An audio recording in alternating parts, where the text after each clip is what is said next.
Hi, my name is Jaya, and my project is an innovative device that uses thermoelectric energy to power a light that improves the safety for outdoor athletes.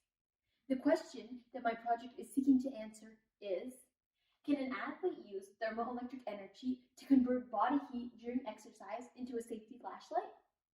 The hypothesis for my question is, if the thermoelectric glove successfully converts body heat into electricity during physical activity, then athletes will generate enough electricity to produce a light during their ride because of the temperature difference between their skin and the outside environment. So let's talk about background research. As you know, a battery is a device that stores electrical energy. The battery has two sides, the positive side, which is called the cathode, and the negative side, which is called the anode. Electrons flow from the anode to the cathode to create an electrical current. While batteries are an incredible invention, they're also extremely dangerous to the environment. Did you know that of the many batteries in the world, less than 5% of them are actually properly recycled? This means that the vast majority of batteries end up in landfills. Batteries are filled with lead and other toxic materials, which means that when one is thrown into a landfill, it contaminates the surrounding environment. Recycling batteries to create new batteries or other objects is a great solution. In fact, over 70% of a battery's parts are salvageable. Instead of recycling batteries, reducing the need to manufacture batteries in the first place is the best option. Using rechargeable batteries is a way to reduce the need to make them.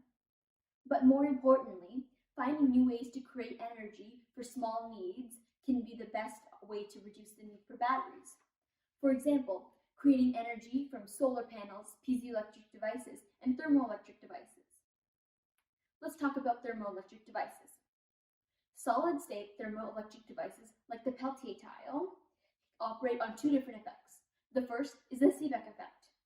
This is an occurrence where two different conductors or semiconductors have a temperature difference large enough to create a voltage.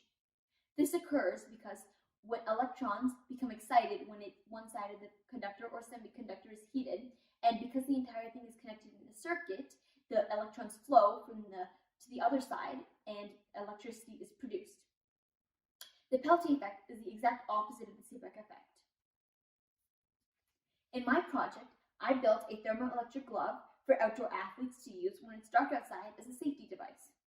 The glove is built with Peltier tiles and uses the Seebeck effect to generate electricity from natural human heat.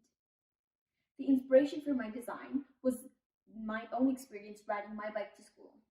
When it was cold outside, the battery on my bike light would die really quickly, and I would have to throw those used batteries away in my father's ever-growing pile of dead batteries in our basement. I built the thermoelectric glove using several parts. First was a sleeve made of nylon pantyhose. Next, Peltier tiles were soldered together to form a circuit and put under the nylon sleeve to hold the tiles in contact with the skin. Finally, the circuit was connected to an LED light, which is fit into the cycling glove. Here, this is the LED light. And a joule thief was added to the circuit to boost the voltage. Unfortunately, you can't see the joule thief right now because it's underneath the glove. So let's talk about what I observed. The first test was the indoor control test. I ran on an elliptical machine for 5 minutes, and every 30 seconds, the temperature on either side of the Peltier tile and the voltage produced was recorded. From the chart, the average temperature difference was only 2.3 degrees Celsius, as you can see on this side, and the voltage produced was only 109 millivolts. This was not enough voltage to activate the light, as it needed a minimum of 400 millivolts. The second test was the indoor fan test. All the variables were identical to the indoor control test, except for a fan blowing air across the Peltier tile to mimic a light outdoor wind. Both the average temperature difference and of 6.6 degrees Celsius and the average voltage produced of 162 millivolts were greater than the control test, however, still not enough voltage to activate the light. The third test was the indoor ice test. Again, all the variables were identical to the control test, except for a bag of frozen corn that was strapped to the outside of the Peltier tiles to mimic cold outdoor temperatures. The average temperature difference increased significantly to 10.1 degrees Celsius, and the average voltage produced jumped to 489 millivolts. This was enough energy to activate the light. Unfortunately, This scenario could only be replicated in the real world if I fell into a snowbank. On the fourth test, the device was tested outside in the outdoor running test. In this test, all the variables were identical to the control test, except I was outside. The air temperature was -2 degrees Celsius instead of 20 degrees Celsius, and the average temperature difference across the tiles was 7.8 degrees Celsius. The average voltage produced was 466 millivolts, which was enough energy to successfully activate the light. The fifth and final test was the outdoor cycling test. This test had the same outdoor air temperature. However, I rode my bike at 14 kilometers per hour instead of running at 8 kilometers per hour. The average temperature difference across the bike was 9.9 degrees Celsius, and the average voltage produced was 436 millivolts. During the entire test, the LED was successfully illuminated.